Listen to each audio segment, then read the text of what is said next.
pour l'amour que tu as pour ta femme, pour l'amour que tu as pour ton époux. Je ne dis pas non, je sais. Il y en a qui en font trop. Mais je te demande aujourd'hui, de façon solennelle, de regarder cette femme qui a mis au monde ton époux, qui a mis au monde ton épouse, la mère de tes enfants. De la regarder comme une mère. De la regarder certainement avec tout le respect que tu dois à ta mère. Parce que c'est de ça qu'il s'agit ici. Il s'agit de ça, du respect. Du respect que tu t'accordes à toi en tant que femme qui a mis au monde des enfants. De ce respect. Parce qu'il faut penser que demain, toi aussi tu deviendras une belle-mère.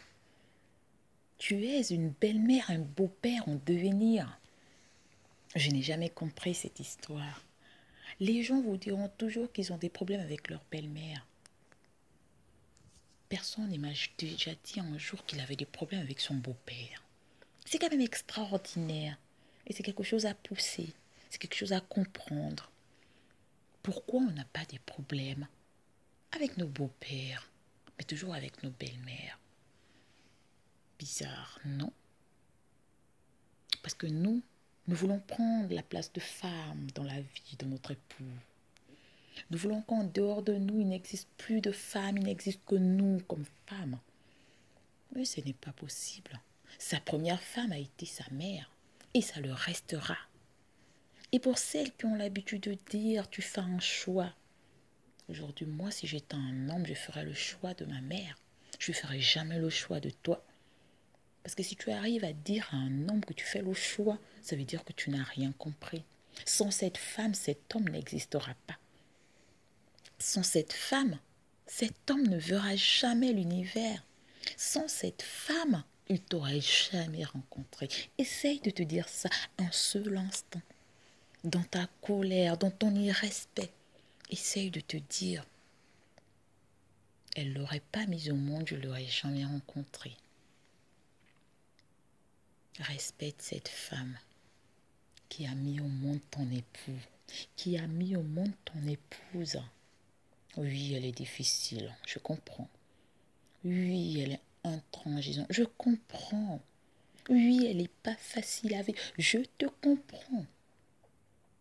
Mais quand on est une femme éduquée, respectée et respectable, elle aura tout fait. À un moment donné, elle dira, mon fils a trouvé une femme. Vous serez surpris de savoir qu'elle dit des choses positives sur vous. Vous direz, ah bon, elle a dit ça? Ah oui, elle a dit ça de vous. Parce qu'elle a compris que vous avez de la valeur. Parce qu'elle a compris que vous avez reçu ce poids d'éducation positive. Parce qu'elle a compris qu'au-delà de tout ce qu'elle vous fait, vous êtes une femme pour son fils. Parce qu'elle a compris qu'avec son fils, avec vous, son fils évolue. Parce qu'elle a compris qu'avec vous, son fils voit grand. Parce qu'elle a vu que depuis que vous avez croisé son fils, il a changé. Il s'est amélioré. Il n'est plus le même. Il s'est responsabilisé et vice-versa. Cette femme n'est pas votre ennemie.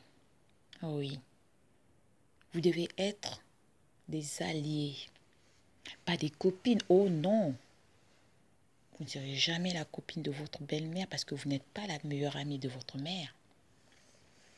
Mais vous êtes des alliés. Vous pouvez lui demander conseil. Elle peut vous épauler dans certaines choses. Après tout, c'est elle qui a mis son fils au monde. Avant que vous ne le connaissiez, elle le connaissait. Alors pourquoi pas, de temps en temps, lui demander quelques petites astuces? Ça peut marcher, vous savez.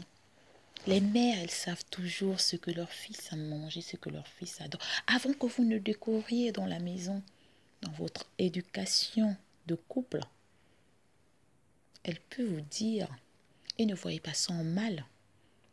Il y a certaines femmes qui ne sont pas d'accord. Je ne comprends pas, elles emmènent toujours de la nourriture à la maison.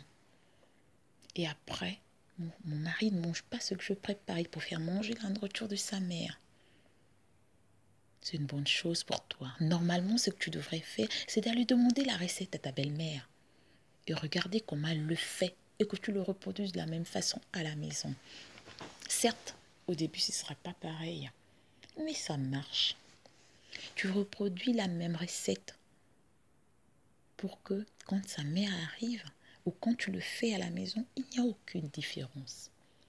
Il y a toujours un petit truc d'amour qu'on met dedans. Parce que la nourriture des mères se fait avec de la tendresse, avec de l'amour, avec de la passion pour leurs enfants. Apprends à cuisiner comme ta belle-mère le plat de ton mari, le plat de ta femme. Cherche à savoir qu'est-ce qu'il aime, qu'est-ce qu'il peut faire en manger. Et ne sois pas gêné quand ta belle-mère amène de la nourriture à la maison. Essaye de manger aussi et apprends à cuisiner de la même façon. Apprends à cuisiner le plat qu'il adore, qu'il préfère manger chez sa belle, chez sa maman. Ce sera un plus pour toi. Cette femme, elle veut le bonheur de sa progéniture. Elle t'accepte, mais elle n'est pas tenue de t'aimer. Elle t'accepte, mais elle n'est pas tenue de t'aimer, je te le dis encore. Et mets-toi bien dans la tête que cette femme que tu appelles belle-mère, avant d'être belle-mère, elle était mère. Elle a éduqué ton époux, ton épouse. Tu devrais la respecter. Oui, elle n'est pas facile quelquefois, certaines. Oui, dans chaque règle, il y a des exceptions. Mais de la façon dont tu respectes ta mère, je ne pense pas que parce que ta mère t'aurait dit une phrase de travers, tu iras parler d'elle dans tout le pays. Je ne pense pas. Je ne pense pas que parce que ta mère t'aurait qualifié de quelque chose d'improbable, tu iras la traîner son nom dans tout le pays. Je ne pense pas. Je ne pense pas que parce que ta mère t'aurait puni ou t'aurait fait des remontrances devant ton époux, tu aurais appelé ta tante pour lui en parler. Je ne pense pas. Mais pourquoi quand cette femme veut te donner un conseil ou te dit quelque chose dans un sens, tu te braques? Pourquoi tu te braques quand c'est elle? Parce que nous avons tous des préjugés. Et souvent, on ne laisse pas la dame s'émouvoir. On ne lui donne pas cette chance d'être comprise. On a déjà ses préjugés et on vient déjà avec ces préjugés qu'on met sur la pauvre dame qui n'est pour rien, qui n'a rien à voir avec l'expérience que nous avons vécue dans le passé, qui n'a rien à voir avec l'expérience qu'on t'a racontée, que quelqu'un d'autre a vécu, que ta soeur, ton frère a vécu. C'est notre expérience. Ne mettons pas les préjugés sur cette dame qui ne nous a encore rien fait.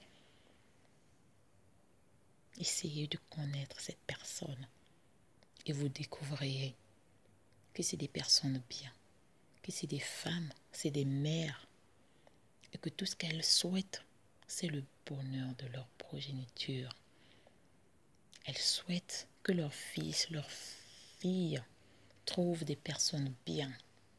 Alors si elles sont méfiantes dès le début, c'est leur droit. Si elles vous évitent dès le début, faites le premier pas. C'est leur droit. Elles ont le droit de s'y méfier. C'est leur droit, c'est leur devoir. Parce que jusqu'à la fin, elles protègent leurs enfants. Alors à toi, ma belle-mère, aujourd'hui, tout ce que je peux te dire, c'est merci pour ce que tu fais pour moi, pour ce que tu feras encore et pour l'or merveilleux que j'ai chez moi. À toutes les belles-mères, les bonnes comme les mauvaises, selon l'expérience de chacun, bien sûr. Je vous dis merci.